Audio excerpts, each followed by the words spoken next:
Welcome back. In the previous step, we returned a hard-coded limit configuration back. We hard-coded the values 1001 and returned them back. But what we want to actually do is pick them up from application.properties. So let's start with that right now. What I'll do is I'll call this limits hyphen service because this is the configuration for the limits hyphen service.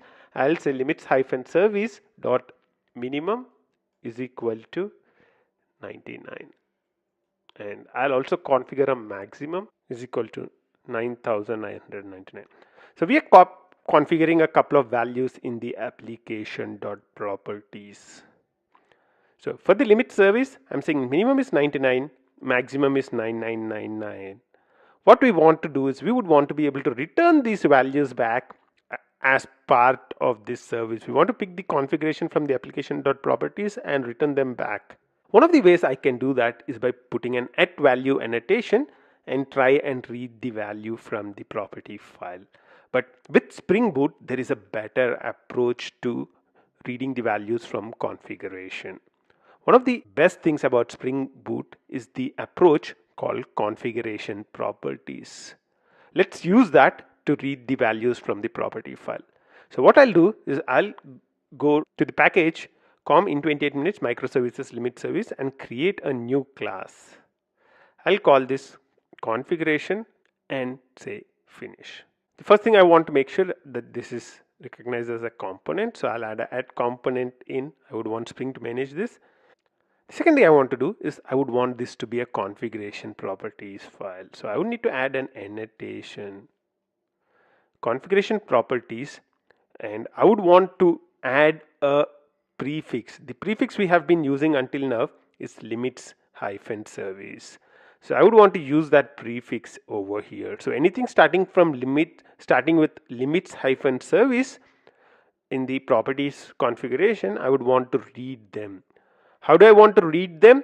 Like in here, all that I would need to do is to create variables matching the naming in here. So I would want to read minimum and maximum. So I'll say private int minimum, private int maximum. What I'll also do is I'll create the getters for this. Alt Shift S, generate getters and setters. I'll select the getters and create them and make the change and save and restart the application. You'd see that application failed to start. It says no setter found for property minimum.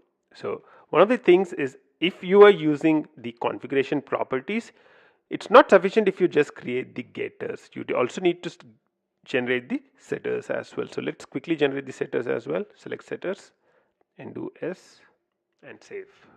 Now you'd see that the application is starting fine. We have configured the configuration, but we have not really used it in the controller yet. I want to use the configuration here. What should I do? This is a component which is managed by Spring Boot. So let's auto-wire it in. Let's auto-wire the configuration in. And now I can say instead of 1000 configuration dot get maximum. And the next one would be configuration dot get minimum. That's it. Let's save the file and you'd see that the application would restart and pick it up. We are using DevTools, so what would happen is as soon as I make a code change, the application would directly pick up the change. Let's go ahead and refresh the limits, and now you can see that maximum is 9999 and minimum is 99.